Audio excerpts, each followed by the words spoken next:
buenos días, dominicanos. Muy buenos días, dominicanas. Bienvenidos a Cátedra Médica, porque la salud merece respeto. Yo soy Amaury García, neurocirujano endovascular, y estamos en los lunes, los catedráticos, Cátedra Médica cada lunes, en un programa especial, un programa dedicado a discutir temas que se salen de lo habitual en el día a día de nuestra programación, puesto que trabajamos con aspectos que son no de consultorio necesariamente, no de quirófano, sino muchas veces de política de salud. Y eso nos ayuda a abrir el horizonte y a ver el tema de la salud desde una óptica más holística, desde una perspectiva más amplia, donde incorporamos elementos que son transversales en materia de salud. De hecho, hay pocas actividades que no chocan, que no se relacionan con la salud. Claro que sí, el concepto de salud, el concepto de enfermedad, pues abarca una serie de aspectos que se conjugan acá en los catedráticos cada lunes. Nuestra programación de 10:30 a 12 del mediodía tiene la finalidad de elevar el conocimiento que nuestra población requiere para vivir más y vivir mejor. El día de hoy, a saludar a toda la gente que nos sigue a través de todos nuestros medios. Telefuturo, Canal 23, una retransmisión que hace al mediodía, a las 12 del mediodía, lo mismo que en las noches, a las 10 de la noche, y el resumen que a través de Telefuturo hacemos de todo el contenido semanal. Saludar a nuestros cibernautas, tanto a los que nos siguen a través de la plataforma de Rumba. Usted escribe www.rumba985fm.com y ya estamos en contacto. Lo mismo que el canal en vivo en YouTube y también en diferido. Y nuestros medios radiofónicos a Rumba FM 98.5, la región del Gran Santo Domingo, la provincia de Santo Domingo, lo mismo que en la zona de San Cristóbal, Monte Plata, a toda la zona de Villa Altagracia, hasta Baní. Llegamos con ese dial las 14 provincias del Cibao a través de Premium 101.1 y 106.9 en la región del Este. Gracias por el privilegio que ustedes nos brindan. El día de hoy tenemos el temazo, la inseguridad de lo que comemos, problemas de nutrición, cómo afecta la pobreza, la falta de acceso a alimentos de calidad, la salud de la gente, eso a modo de pregunta. Y nos responderá el doctor José Celis Ripley, quien es epidemiólogo, parte de esta familia y es un investigador médico destacado en todo nuestro país y allende los mares. Tenemos a la doctora Glenis Contreras, quien es especialista en nutriología clínica y es una coach de nutrición. También tendremos a nuestro psiquiatra vía Zoom, Edison Rodríguez, para hablarnos también de ese tema, de cómo el tema de una alimentación que no es segura en muchos casos, problemas del etiquetado, los problemas de desnutrición, cómo todo eso pues afecta a la vida de la gente. Saludar a nuestro equipo de trabajo, Lisania Salcedo, buenos días. Saludar a Kelvin Frías, a Isidro Labura, a doña María Saldívar y a toda la gente que hace posible a este programa. En esencia, usted, que es quien nos escucha, nos ve y nos siente. Buenos días, doctora Amaury García. Buenos días, pueblo dominicano. Aquí iniciamos una semana laboral más, muy entusiasmados, muy pues felices de poder llevarles un panel tan interesante como el que tendremos en el día de hoy y como es costumbre en nuestros lunes de catedráticos. Les motivamos a ustedes como familia a que puedan estar pendientes a las informaciones que hoy van a estar debatiendo nuestros invitados, porque el tema de la alimentación es fundamental para nosotros poder garantizar la salud, sobre todo el establecer esos patrones alimenticios saludables desde la primera infancia, y justamente vamos a verlo no solo de cómo impacta la salud física de ese niño, sino también su salud mental, el tema del desarrollo cognitivo. Todos esos aspectos se van a desarrollar en el panel del día de hoy, así que les motivamos a que ustedes puedan sacarle el mejor de los provechos, que usted llame a una familia ahora que sabe cuál es el tema y pueda decirle: sintoniza 98.5 FM para que puedas aprender lo que hoy van a debatir en el programa, porque definitivamente es un tema de vital importancia para nosotros poder garantizar la salud de la gente. Así es, Liz. Y de inmediato vamos a darle la bienvenida a la gente que en el día de hoy va a estar pues conversándonos sobre estos temas. Y el doctor Celi Ripley, que siempre llega temprano, llega a tiempo y de forma entusiasta. Buenos días, doctor José Celi. Buenos días, Mauri. Un tema interesante. Aquí esa es la norma, parece ser. Los temas que se tocan no necesariamente están en la agenda pública, pero son sumamente importantes. Claro, definitivo el hecho de que vemos que, de hecho, algunos dicen, doctor, no sé si usted pues comulga con esa idea, que nosotros somos lo que comemos muchas veces y hasta cierto punto, pues yo me inscribo en el hecho de que heredamos muchas veces lo que consumimos como un producto como una herencia. Muchas veces las enfermedades son a partir de nuestra mala, inadecuada, deficiente, a veces peligrosa alimentación. Déjame hacerte una aclaración. Sí. El tema de la seguridad alimentaria, la nutrición, tiene enfoques que son individuales, ¿verdad? Que van a la persona, a la pequeña familia y son vitales, ¿eh? Sí. Sin eso no se puede trabajar. Pero yo me enfoco más al colectivo, el grupo social, el país, o sea, el tema más general. Y segundo, de que somos lo que comemos, yo pienso que somos lo que trabajamos. Es decir, la manera que nosotros participamos en la sociedad es la que nos decide qué tanto acceso o no acceso y qué tipo de alimentación ponemos. Una de las cosas que yo he visto más preocupantes en el caso de la nutrición es que te valoren el estado nutricional en base solamente a la ingesta que tú tienes o al acceso a alimentos, al que prefieres, a cuántas veces prefieres, y no valoran la actividad que realizas. Desde el punto de vista laboral. Sí, no, y la actividad cualquiera puede ser, por ejemplo, un nadador, un atleta. Sí, o sea, a lo que se dedica. A lo que se dedica, eso hay que verlo. Claro. Entonces, vamos a seguir dando bienvenida en el día de hoy, pero he notado que usted tiene una tesis o tiene unas teorías respecto de la vinculación de la actividad del sujeto, del individuo, y el tema de la salud. Claro. Que sería interesante escucharla, ampliarla, a propósito de aquello que usted nos participó hace un tiempo, de la determinación social en materia de salud. Sí. Buenos días, doctor Edinson. ¿Cómo te sientes, Edinson, querido? Edinson Rodríguez, quien es psiquiatra a través de Zoom. Abre el micrófono, por favor, en Zoom. Y bueno, parece que tenemos dificultad con Edinson. Vamos a darle de inmediato la bienvenida. Ya estás ahí. Adelante, ¿cómo estás, doctor Edinson Rodríguez, psiquiatra?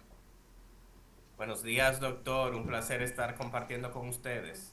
Para nosotros una honra y gracias por compartir este programa sobre los aspectos más importantes que tenemos los seres humanos, que es el tema de la alimentación, ¿verdad? Pero muchas veces esa alimentación, como poniendo en contexto a la gente que acaban de sintonizarnos, pues muchas veces el problema de la alimentación pues genera un problema serio de salud. Lo vemos en el día a día y eso no escapa también a los temas de salud mental, porque hay mucha gente que tiene trastorno a nivel de la esfera mental y se empalma con lo que ustedes ven en el día a día. ¿Qué te parece, Edinson? Claro que sí, sobre todo desde dos perspectivas principalmente. Una de ellas es la importancia de la adecuada alimentación para el adecuado desarrollo del sistema nervioso central y por ende de los procesos y del funcionamiento. Eso abarcándolo desde el punto de vista del niño, niña y adolescente, donde ciertamente conversábamos en programas anteriores sobre lo tímido que es el Estado en establecer políticas que protejan la alimentación de los niños, por lo menos en los espacios públicos, las escuelas, en los espacios donde se puede tener control de qué se le ofrece a los niños. Porque muchas veces vemos niños que físicamente no lucen desnutridos, pero sí están malnutridos. Eso es muy importante. Y desde otros aspectos, por ejemplo, se habla mucho, en los últimos años se ha hablado mucho de la relación que tiene el intestino o el sistema gastrointestinal completo con el cerebro. Porque dependiendo de la alimentación, se pueden producir fenómenos de liqueo o de escape de ciertas sustancias desde el intestino que van entonces a afectar el funcionamiento cerebral. Y recientemente, uno de los subtipos de depresión, anteriormente en épocas pasadas hablábamos mucho de la diferencia entre la depresión endógena y exógena, si era causada por factores internos o si era causada por estresores externos. Y recientemente hay un subtipo de depresión que se está asociando a la parte metabólica. Esa depresión que es bastante endógena, bastante que Intrínseca. no responde claramente a estresores externos, tiene un componente inflamatorio muy importante y eso tiene mucha relación con la alimentación. Así es, así es. Bueno, eh, en aspectos generales, nos falta pues saludar a nuestra nutrióloga, Sí, la la doctora Glenis Contreras, que está con nosotros en el día de hoy. Buenos días, doctora. Bienvenida a Cátedra Médica. Buenos días, muy complacida y honrada por la invitación en el día de hoy. Gracias. Gracias por estar con nosotros. Definitivamente que el programa del día de hoy, doctor José Celi, doctor Edinson Rodríguez y la doctora Glenis Contreras nos acompañan el día de hoy y vamos a estar conversando de todos estos aspectos. Hay mucho elemento que nosotros podemos disecar en relación al tema de la alimentación que llevamos al día de hoy cuando se considera que una alimentación pues es insegura, cuando se habla de desnutrición, los problemas ligados a trastornos de orden de salud mental ligado al tema de la alimentación, los problemas en esa primera etapa que ya señalaba el doctor Rodríguez, los problemas ligados, por ejemplo, a los temas metabólicos, esa ingesta en las primeras etapas de la vida de nuestros niños, el problema de la obesidad, o sea, son muchos elementos que hay, la lactancia como un aspecto troncal y cómo entonces se entretejen todos estos aspectos. Y el día de hoy entonces vamos a abordar esto. Lisania Salcedo. Bueno, a mí me gustaría, tomando como referencia la intervención del doctor Edinson Rodríguez, él hablaba de dos conceptos que me parece interesante iniciar diferenciando de la mano de la doctora Glenis Contreras, que es el tema de la desnutrición y malnutrición. Si pudiera orientar a quienes nos escuchan, doctora, sobre estos conceptos, ¿cuál es la diferencia? Sí, es muy buen punto porque de hecho se utilizan casi de manera igual, pero tienen definiciones distintas. Por ejemplo, cuando hablamos de malnutrición, esto se refiere a un efecto que hay en el individuo cuando éste consume alimentos de manera inadecuada, ya sea por exceso o por déficit. Ahí entraría entonces lo que es la definición de desnutrición, que sería por déficit. Pero cuando hablamos de que es malnutrición por exceso, tenemos los casos de sobrepeso y obesidad y de todas las, digamos, enfermedades que se asocian al consumismo extremo. Me parece interesante el iniciar por ahí porque, como decía el doctor Edinson Rodríguez, tú ves a un niño que físicamente no te da la idea de que tiene un problema de nutrición, pero que sí lo hay porque hay un exceso, por ejemplo, de alimento, que ya nosotros, de hecho, aquí hemos mencionado que la gente entiende de que un niño que está gordo y colorado está en salud. Sin embargo, también hemos comentado aquí de que la obesidad y el sobrepeso se deben considerar como enfermedades porque de ahí se desprenden muchísimas complicaciones de salud. Así es. Doctor José Celi, cuando nosotros hablamos, por ejemplo, de el aspecto que usted pues maneja, que son grupos poblacionales, políticas de salud, enfoques macro, formas colectivas, básicamente, me gustaría saber su opinión en relación a cómo nosotros podemos, ya entendiendo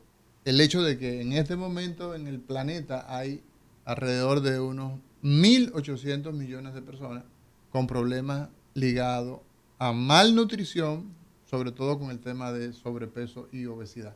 ¿Cómo enfocar ese problema si lo traemos a la República Dominicana desde el punto de vista de políticas de salud, desde el punto de vista macro de salud colectiva? Mira, el principal tema que abordan todos los gobiernos de aquí y fuera es el tema de la seguridad alimentaria. Es decir, el tema de tener acceso a la alimentación, que es más que eso, ¿eh? No es solamente que esté la comida ahí, sino que esté la comida adecuada y además con la variabilidad que se necesita. Y no solo que esté en el mercado, sino que yo pueda comprarla, porque me la pueden exhibir y yo no tengo cómo. Pero es un tema interesante. Tú evalúas la capacidad de un país de reproducirse a sí mismo, o sea, de ir hacia adelante. Si tú no eres capaz de lograr que tu población tenga una buena alimentación, tus políticas están fallando. Claro. Ya sea no solo la de salud, tal vez la de producción, la de agricultura, tal vez la de trabajo. Pero termina enfrentándose. Pero no estás garantizando que tu población esté sana. Porque la alimentación, en los primeros años de vida es la base. Pero la gente se olvida que durante la época productiva es la base para que produzca. Claro. Y en la vejez, caramba, si ya voy a un metabolismo que va decreciendo, yo además le sustraigo o no le permito alimentarse adecuadamente, eso va para el piso más rápido. Y eso todo lo que implica, no solo el sufrimiento de la persona, sino el sufrimiento de la sociedad y la economía. Es importante valorar. Lo han definido muchas veces, pero en la definición hay algo que se escapa, porque se definen como estados carenciales, pero la obesidad no es un estado carencial. Es todo lo contrario. Así. Entonces, ahí, habría que verlo. Y está, por ejemplo, el tema de la ingesta calórica y el gasto calórico. También. O sea, de repente tú encuentras una persona que su menú es que, bueno, se come 2 plátanos, por ejemplo, y se come 3 huevos y sale para asentarse en un banco, en una oficina, y al final, pues, no tiene la capacidad de consumir, de gastar ese pool calórico y al final termina en obesidad. Entonces, evidentemente que eso, como políticas de salud, ¿cómo nosotros entonces podemos a las grandes poblaciones, amén de que ya ha señalado un aspecto puntual, de que los países, los gobiernos dicen, hay arroz, hay pollo, hay huevo, perfecto. Y es bueno tener abastecimiento con calidad y con todo eso, sería ya otro tema. Pero ¿cómo enseñarle a la gente desde el punto de vista macro, doctor? Mira, eso es más amplio porque comienzas en la escuela y después tienes que reforzar con programas de autocuidado. A la vez que hace todo lo que es necesario para que la comida esté disponible, también tienes que preparar a las personas para que puedan tener la capacidad de seleccionar. Inclusive el tema de soberanía alimentaria es el tema de cómo los pueblos deciden sobre su alimentación. Aquí falta mucho, ¿verdad? Falta educación, falta que la gente sepa conocimiento. Si yo no tengo conocimiento, ni siquiera observo las alternativas que me ponen, ni tampoco observo que me faltan alternativas. Entonces, hasta esa situación, pues tú estás en completa desventaja. Entonces, debe desde la escuela... El aspecto educativo, todo formativo. Lo que tiene que ver con no solamente qué alimentación te conviene, sino cómo funciona el cuerpo humano para el cual tú necesitas alimentación. Algo tan simple para darle paso a... Tú nunca has visto a un sindicalista criticando la carga de trabajo, que es la que te desgasta, que te obliga entonces a tener un consumo mayor, pero que no lo tienes. Tú nunca has visto un sindicalista viendo ese pleito. Pero también el tema, usted decía con relación al tema de cómo funciona nuestro cuerpo, algo tan elemental como la masticación. O sea, hay que enseñar a los niños que masticar tiene un impacto. Así ¿verdad? es. Y que esa masticación es parte de la posibilidad de que se incorporen esos nutrimentos a la célula. Pero ni siquiera trabajamos el tema de higiene alimentaria. Por Imagínate tú la hora tenemos el chance en el día de hoy de hablar de todas esas cosas. Bueno, tomando como punto de partida eso que menciona el doctor José Selig, a mí me gustaría entonces escuchar la opinión del doctor Edinson Rodríguez, que es psiquiatra y tiene una especialización en el manejo infanto-juvenil. Nosotros sabemos que en el tema de lo que se oferta, por ejemplo, en nuestras escuelas, no son opciones muy saludables. Y el doctor José Selig decía que el tema de la alimentación comienza desde la escuela. A mí me gustaría, doctor Edinson Rodríguez, que usted pudiera explicarle a la gente que nos escucha el impacto que tiene el tema de no tener esas opciones tan saludables para nuestros niños y adolescentes en las escuelas o en esas loncheras que preparamos en casa para mandar a las escuelas, porque ciertamente la gente entiende que hay un impacto a nivel físico, pero quizás no conoce, no tiene la información del impacto que tiene a nivel psicológico, a nivel del desarrollo cognitivo, una alimentación correcta del niño y el adolescente. Adelante, doctor. Claro, claro, no, y destacar precisamente, como comentaba el doctor, la importancia de las políticas públicas y las decisiones de qué se oferta en las escuelas. Ujú. Para responder la pregunta, antes de hacer ese comentario, tenemos que entender que el desarrollo cognitivo del niño, es decir, su desarrollo en cuanto a capacidades mentales, académicas, qué tanto va a aprender sobre lenguas, ciencias, matemáticas, va a depender de diversos factores.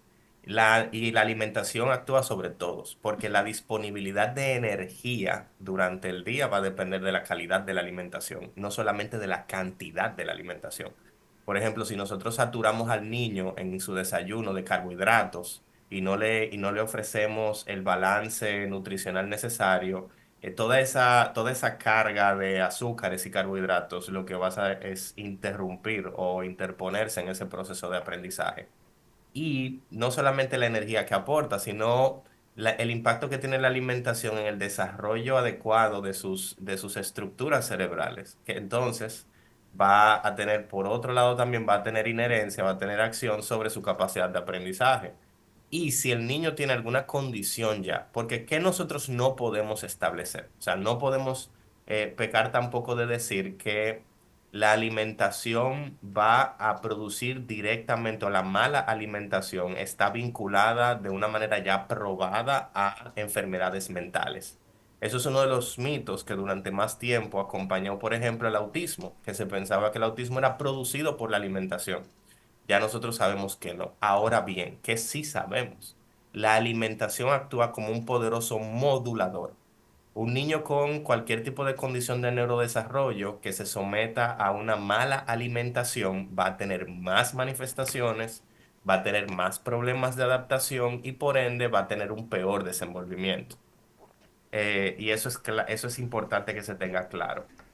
Por otro lado, y va a ser para ser lo más breve posible y permitir que los demás colegas compartan también, iba a ser el comentario de que las medidas que se deben tomar no necesariamente, quizá desde el punto de vista de lógica y distribución de los alimentos puede resultar costoso, pero desde el punto de vista, por ejemplo, de los padres en las casas, probablemente no suponga tanta variabilidad. Uno de los ejemplos más claros que tengo desde mi propia área de expertise es el tema del consumo de jugos. Por ejemplo, el consumir los jugos enlatados o en cartón o preempacados, preelaborados, no tiene mucho sentido desde el punto de vista nutricional, porque la mayoría de las cualidades positivas del consumo de jugo se da exclusivamente cuando se consume el jugo fresco. Ahora nosotros podemos sustituir los jugos por la fruta fresca y ofrecerle a los estudiantes la fruta. Y es muchísimo mejor desde el punto de vista nutricional, como nuestra compañera podría complementar. Justamente, Edinson, este último comentario que has hecho nos da lugar a que nuestra experta, especialista en nutriología clínica, la doctora Glenis Contreras, pues nos amplíe los principales elementos que usted considera, doctora, que son indicativos de inseguridad alimentaria en nuestro medio, de desnutrición, o sea, poniendo ejemplos puntuales y entonces ahí un tanto seguir abriendo el abanico de todos estos temas que hemos señalado, de los problemas de desbalance entre lo que consumimos y lo que gastamos calóricamente, el problema del azúcar, el problema de la sal, el problema en términos general de la alimentación insegura que tenemos en nuestro medio. Bueno, sí, básicamente como se conoce el concepto de seguridad alimentaria, va a radicar en lo que es la disponibilidad, el acceso a alimentos inocuos, nutritivos, etcétera. Entonces, actualmente hay algo que preocupa bastante con respecto a la seguridad alimentaria. El hecho de que yo tenga más acceso con respecto al costo, a la disponibilidad de comidas rápidas, más que de una comida o de una alimentación que sea más saludable, basada en frutas y verduras, en pescado, en pollo, es realmente alarmante. Entonces ahí viene dado lo que es a largo plazo, lo que me va a producir esta mala alimentación, como decía el doctor, cuando no sé ni siquiera tomar la decisión correcta porque no tengo la educación y encima tengo el acceso mucho más fácil, sobre todo como está la vida ahora tan rápida, que queremos las cosas súper rápido, no tenemos tiempo para preparar los alimentos que de hecho van a ser siempre lo más saludables lo que preparamos en la casa. Entonces esto va a ser una parte de la inseguridad alimentaria. Tenemos también los casos de malnutrición por exceso, como habíamos comentado anteriormente. Como dice el doctor, el consumo de alimentos ultraprocesados, sobre todo en la edad escolar, que van a ser los más susceptibles, nuestros niños de 1 a 5 años, por la rapidez, sobre todo de que le tengo el juguito, es más fácil que prepararle y pelarle una fruta. Acostumbramos a los niños a esto, a una alimentación que en dado caso digamos, es súper palatable porque son más ricos los jugos, ricos en azúcar, que alguna fruta que quizás no tenga un sabor muy, digamos, las frutas son todas buenas, pero por ejemplo pongamos el caso de los vegetales, que los niños se resisten al consumo. Entonces tenemos que cuidar mucho esa parte, sobre todo en el hogar. La educación siempre va a ser una herramienta muy importante para prevenir los mal estados nutricionales. Adelante, hay unos datos publicados recientemente, un estudio que se realizó en el país que habla de qué tan alto es el consumo de este tipo de productos, los jugos artificiales, y se habla de una tasa de un 38.4% y un 35.9%, atendiendo a las zonas rurales y a las zonas urbanas respectivamente. Entonces, sin duda, el tema de los dulces, por ejemplo. El dulce los también. Dulces como tal, ahí habla de habla un de 30%. Habla de tasas, Exacto, pero no exacto. son tasas, son proporciones. Proporciones. Que Son- aprendan a diferenciar una tasa de una proporción. Son proporciones. Claro. O sea, estamos hablando de 38%. Me lo encuentro bajo. El caso de los jugos artificiales y el caso de los dulces, un 31%. Debe ser Me lo más. encuentro bajo. Debe ser Muy más. bajo me lo encuentro. Las bebidas carbonatadas estuvieron sobre todo, ¿para cuánto, Liz? Un 23.2% Barato en las zonas menos. urbanas Bajito y menos alto. 20.6% en Ahora, las zonas el punto es el rurales. siguiente, doctor José Celi. En la República Dominicana, nuestra educación no nos ha permitido en la línea del tiempo migrar a entender que el consumir azúcar, añadir azúcar, incluso Organización Panamericana de la Salud, OMS, a través de la Oficina Panamericana, establece algunos temas, por ejemplo, como metas, y dice que tiene la aspiración, ¿verdad? Y lo pone, por ejemplo, a años específicos. Para el año, por ejemplo, 2025, tiene como aspiración bajar el consumo de sal de la población en términos general. Eso al final sabemos que es Después te van a explicar cómo no se pudo lograr o te van a poner otra meta. Exacto, al Porque final la burocracia tiene que vivir. tiene que vivir. Y además se vive de eso y muy vive bien. bien, Y vive vive bien. bien. Entonces, te plantea una serie de aspectos que al final tú lo ves y dices, bueno, sí, pero no se mete con la industria, no le condiciona o seduce a los estados, si se quiere escuchar un poco más bonito, más democrático, que se involucre con el tema de las industrias, porque la industria la regula el propio estado. Yo te voy a decir, no sé qué alcalde de Nueva York le planteó un impuesto a las bebidas carbonatadas. Y el primer tribunal donde pasó eso la tumbó. Por ejemplo. El primero que llegó. ¿no? Exacto, pero el efecto que tiene, por ejemplo, esto en grupos sociales es devastador, porque tú tienes, por ejemplo, el incremento que hay de esas enfermedades crónicas que no se pegan, para que la gente nos entienda, le decimos los médicos, crónicas no transmisibles, lo que significa es que son enfermedades de muchos años y que no se pegan. Se pega el sufrimiento. se pega el sufrimiento, pero ellas no se pegan. El hipertenso no pega hipertensión al que está al lado, ni diabetes, ni problemas de colesterol. Sin embargo, estos estilos y esta forma de alimentarse desde la casa, culturalmente nos han dicho siempre, bueno, si te portas bien, ¿qué te doy? Un dulce. Un dulce. Un Te helado. doy un helado, ¿verdad? Te voy a dar un refresco. Eso, ¿verdad? con una papita, doctor. Exacto. Todas las ofertas que tú ves incluyen un refresco. Un refresco. Claro. Por lo tanto, no existe en el imaginario, y era lo que usted decía al principio de nuestro programa, en la psiquis nuestra no existe que el problema del azúcar, independientemente de cómo la presentemos, es un problema serio, el cual debemos evitar.